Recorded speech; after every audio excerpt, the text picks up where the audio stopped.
Conservatives are now wondering whether we sing Hail to the Chief or we say Emperor. Well, there's some who are saying that the president is acting more like an emperor by sidestepping Congress and doing it on his own. Terry. Exactly. Well, the new governor of Texas already says he plans to sue the president over his arrogant move, and it isn't popular with the public either. Jennifer Wishon has the story from Washington. Areli Ortega is a student at the University of Idaho. Her mother, Maria, picks potatoes and lives in the shadows as an undocumented worker. It makes us both very emotional. The Ortegas and other farm workers came to the White House to ask President Obama to include them in his executive order. They do hard, backbreaking work, and they are deserving. Congressman Gutierrez says Americans need to remember who harvested their meal when they sit down to feast with family next week. Let's make sure that this Thanksgiving, Mr. President, the blessings are bountiful for millions upon millions of undocumented workers in this country. The president posted this video from the Oval Office on Facebook to announce that we'll soon know what he plans to do. So what I'm going to be laying out is the things that I can do with my lawful authority as president to make the system work better, even as I continue to work with Congress and encourage them to get a bipartisan, comprehensive bill that can solve the entire problem. Under his executive action, as many as 5 million immigrants living in the U.S. illegally will likely be protected from deportation and made eligible for work permits. That number includes extending deportation protections to parents and spouses of citizens and permanent residents. They would not have a pathway to citizenship, though, and they wouldn't be entitled to receive federal benefits. White House officials say the president's plans are consistent with executive actions taken by other presidents, including President Reagan. But Republicans on Capitol Hill have suggested any unilateral action on immigration taken by President Obama could poison future opportunities for cooperation.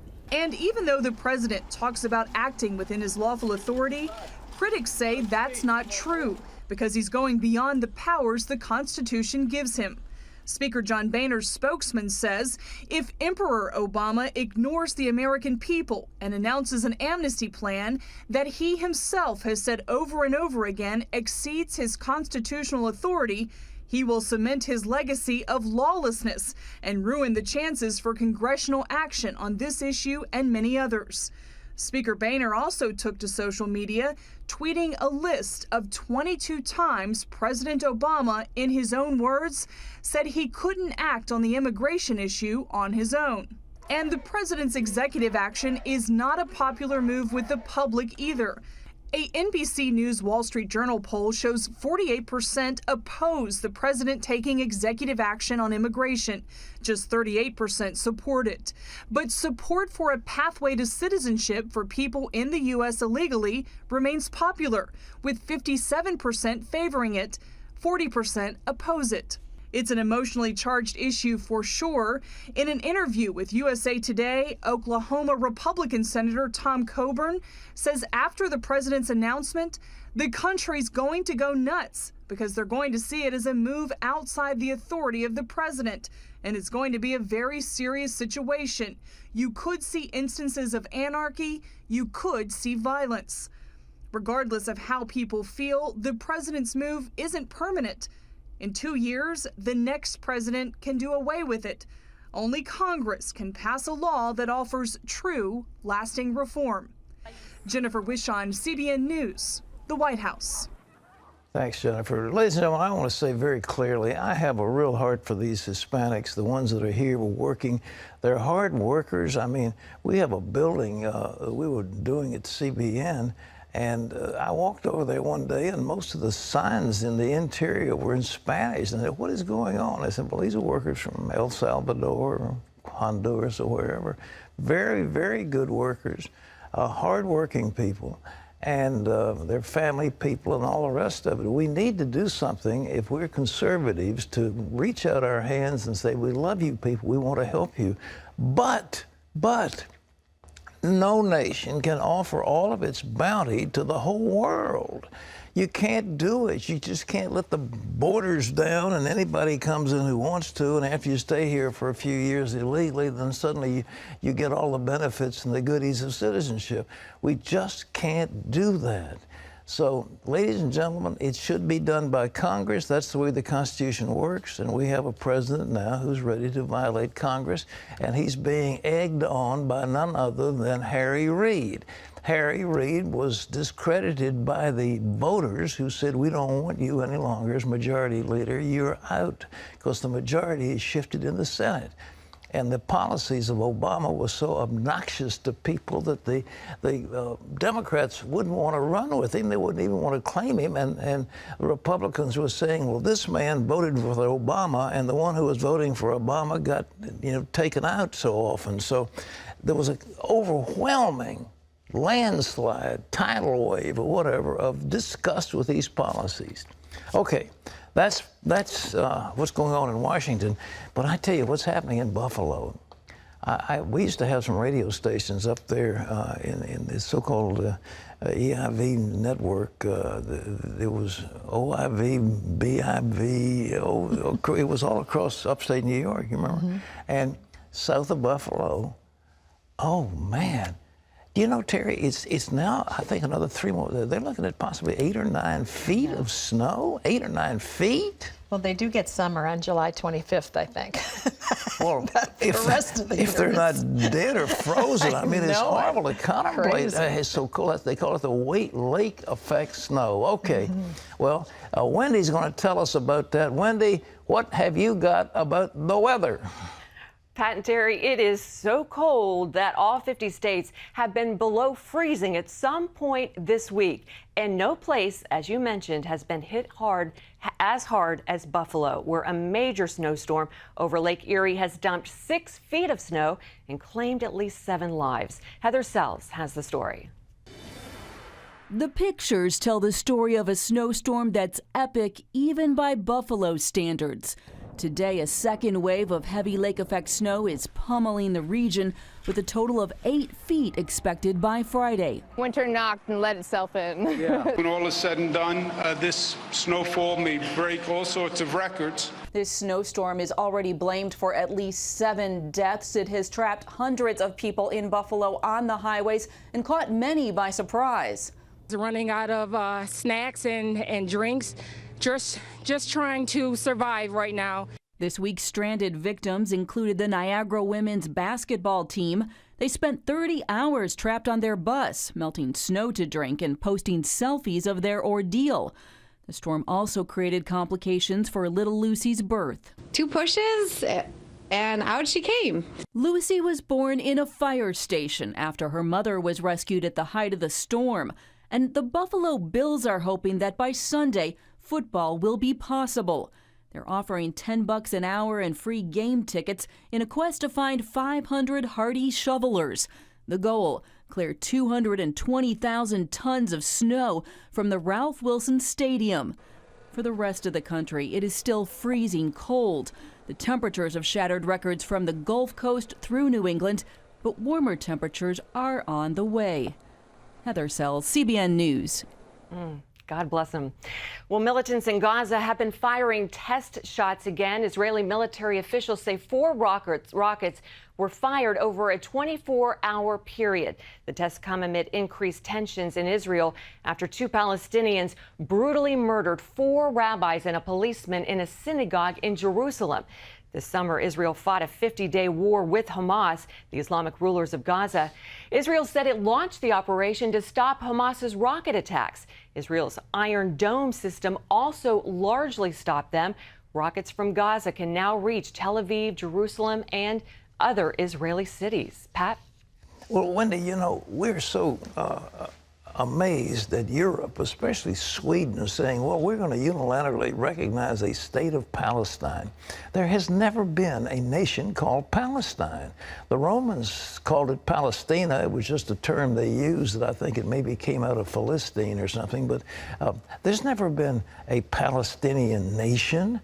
And all of a sudden, they're claiming that they have their capital is Jerusalem, and they want to fight over that. They claim that the temple where Solomon had his temple, that somehow is a holy site for Muslims. They claim Jacob's tomb. I remember going by Rachel's tomb, and the guy who was with me is Palestinian. He said, you know, she's one of our heroines of the Muslim faith. I said, she's the wife of Israel. What are you talking about? Well, that's just the way it is. She's one of ours. And so this is one of our holy sites. They claim everything. And the Europeans are buying it. But the Hamas is a group of thugs, founded, I may add, by the Muslim Brotherhood. You have to know what's going on here. The PLO, and I met with Yasser Arafat a couple of times. Arafat was sent there by the Muslim Brotherhood. The Brotherhood is the heart of most of this, but they have at the core the desire to destroy Israel. And as Benjamin Netanyahu has said, who cares which one of your enemies wants to hurt you? But don't think because the people in Iran are somehow opposed to ISIS that the Iranians are our buddies. They're not. They all want to destroy Israel. And it's time the good-thinking people begin to say these Israelis are our friends. We must support them where we can. And the same is true with the Kurds. We must arm the Kurds and help them. We must do that. And, well, in the news, that's one of the other things. But anyhow, here's Wendy with more here at home. Thanks, Pat. Yes, here at home, the issue of religious freedom in the military has become a growing controversy. Some people say the military's leadership is now so hostile to religion, many believers in the ranks are afraid to mention their faith. So Congress looked into it Wednesday. Paul Strand has the story from Washington. The hearing came amid charges from critics that those in command are becoming more and more hostile to troops' religious liberty. What's ironic, at least according to testimony here, is that the men and women in charge of guarding our liberty may be the people in America most in danger of losing theirs. Everything from a Christian officer who wrote an article about my faith has sustained me in my career, getting pulled from the newsletter, and at the same time, an atheist says atheism sustains me, and that's remaining. And there are still ongoing situations in which service members telling the story of the faith and how their faith and how it impacts their lives in service are being suppressed. Former Marine officer Michael Berry worries about the effect on recruiting. And if we start to see religious liberty being stripped away from our military, I don't think you'll see anybody, regardless of their political affiliation, regardless of their patriotic streak or whatever it might be, they're not going to want to join an organization where their religious freedoms are not protected. Michael Weinstein has been leading the charge on the other side of the argument, bringing many cases of what he considers religious favoritism to the attention of the military. He says what the other panelists overlook is the actions of overbearing, pushy Christians who intimidate others in the ranks. And he claims he's acting on behalf of religious freedom. The people that they think are victims are the ones that are persecuting the Christians that we represent. We represent almost 40,000 members of the U.S. military and veterans, and 96% of our clients are Protestants, Roman Catholics that believe that they are being persecuted for not being Christian enough. But others like Barry have a different view of religious freedom. They insist the Constitution mandates protecting every American's First Amendment rights, including the right to speak out about and act on their religious beliefs. Of the many freedoms that our military give up, religious freedom is not one of them. Paul Strand, CBN News, Capitol Hill. Thanks, Paul. Well, trans fats could be bad for your memory as well as bad for your health. Trans fats are used to give food a longer shelf life, and just as chocolate can be good for your brain and memory by helping your cells with antioxidants, researchers found that trans fats have the opposite effect. They can cause stress and inflammation in your brain cells, including that area that deals with your memory. The study's lead author says trans fat consumption has been linked to higher body weight, more aggression, and heart disease. And he says, as I tell patients, while trans fats increase the shelf life of foods, they reduce the shelf life of people. That's a clever saying, Pat. Well, I don't want my shelf life reduced, and I'm sure you don't. Terry doesn't. But you know, I looked for a snack, and in our little cabinet in the kitchen, well, I just found, well, here's a package of crackers. They've been there for months and months and months and months and months. And I ate a couple of those And things. they're fresh as can be. Fresh as daisies, because they're loaded with trans fats. But I'm thinking, here I'm hurting my brain because I'm hungry. Well, I mean, that's just not a good thing. All right. Avoid those things. Read the labels. And they used all kinds of things, hydrogenated oils, and so they've got all kinds of clever names. But trans fats are deadly. We've been talking about this on this program for years. And we say it to you again. Don't eat them. I don't care about whether you like French fries or not. They usually cook them in trans fats. And I know those crackers that you buy in the convenience stores that used to be nibble and nab for a nickel. Now it's nibble or something for 50 cents, but whatever. At least. Or more. At least. All right, but they're preserved by trans fats. They're all crunchy and everything, but they'll kill you. A Louisiana school district is being threatened with a lawsuit if it fails to remove prayers from school events. The American Humanist Association recently sent a letter to school administrators in St. Mary Parish. It alleges that a Morgan City High School student complained about prayer during a Veterans Day assembly and warned that if the district does not take action in 7 days, the American Humanist Association would file a federal lawsuit. Meanwhile, the U.S. Postal Service unveiled its new Christmas stamp. It's the Christmas Magi Limited Edition Forever stamp. The colorful stamp celebrates the biblical story of 3 visitors from the East who came bearing gifts for Jesus. The stamp art depicts the Magi atop camels near the summit of a small hill. Guiding them is a large, dazzling star. The Postal Service says the Magi stamp will not only decorate millions of greeting cards and packages this Christmas, but like the Christmas story itself and the 3 wise men, these stamps are good forever. Well, you can always get the latest from CBN News by going to our website at cbnnews.com.